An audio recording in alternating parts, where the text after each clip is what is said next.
if it's what you do and it's how you eat, then you got to have the hustle aspect to it. But, you know, you can't forget the music part and really doing it in a way that you're enjoying it.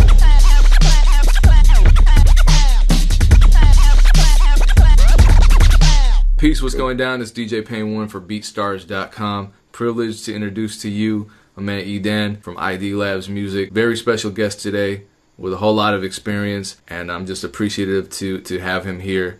Appreciate Thanks. You sitting down with us, bro. For sure. So let's jump right into the interview. Before all the hit records and the high profile albums, you owned a studio. Right, still do. Still collectively as ID Labs, correct? Yep. Early on in your career, what made you go all in and take that financial risk to open up a studio? I mean, looking back, you know, probably just ignorance of this business and not realizing how difficult it is to get it going and to make something happen. And at the time, it was really the only thing that I was doing to make any money. I mean, I started out, you know, as a musician and then got into producing, and the studio, which was just a basement studio at the time, that was just a way to facilitate what I was doing. And then that just sort of naturally led into other people wanting to come down and be involved or record or work with me. And it just sort of kept growing. So it was never a conscious, you know, decision like, yeah, I'm going to do this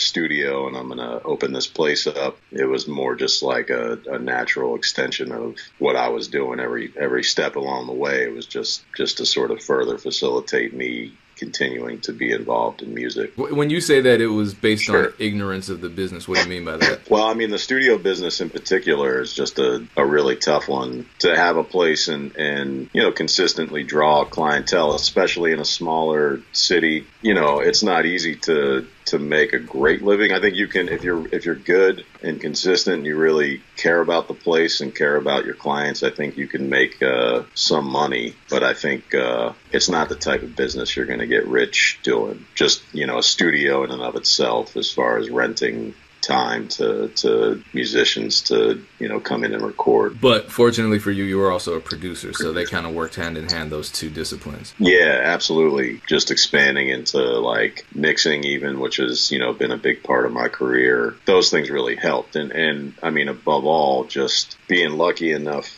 be in the right place at the right time when somebody like Wiz, you know, came through when he was 16, and that just, I mean, it was a long hustle to get there, but once things took off, that sort of changed everything and blew the doors open for us and for me. Let's talk about Wiz coming through at age 16. So I read that you initially kind of hired him on to work in the studio to pay for studio time. Yeah, he was coming through just, you know, he had started coming, he had heard about the place through a mutual friend, you know, maybe the second or third session in, you know, I just really recognized that, you know, he was working with a lot of talent, and I decided to call him up and just sort of offer the studio to him if in exchange he would come down and sort of help out, because it was at the time just a couple of us running the place, and you know, it was always a struggle just to keep things in shape and make sure that, you know, we were getting back to people and getting things booked and all that. So it didn't last very long, you know, his intern gig.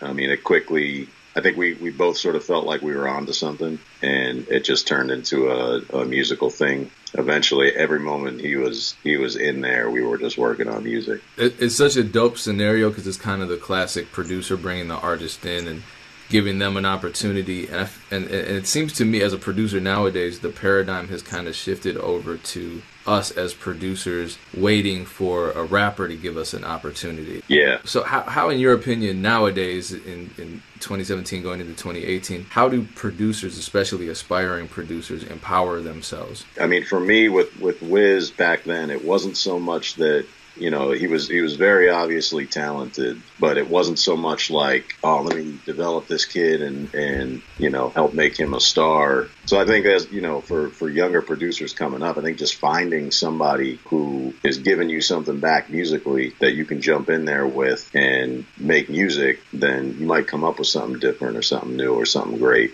as opposed to looking at it like a hustle all the time. If it's what you do and it's how you eat, then you got to have the hustle aspect to it. But, you know, you can't forget the music music part and really doing it in a way that you're enjoying it, you know what I mean, with somebody who, you know, you feel like is bringing something to the table. And I think that process of building is just a great way to, you know, begin navigating the business. Let me pick up on something you said. You used the word control when describing your relationship with Wiz early on. How hands-on were you? I mean, guide me through a typical session as far as your ability to produce the record beyond just making the beat. Well, especially early on, you know, he had been rapping for a little while, but, you know, song structure and you know, just some of like the more refined elements of putting a song together, he didn't totally have down. So a lot of it in the beginning was, you know, me trying to impress that stuff upon him. But, you know, it was also,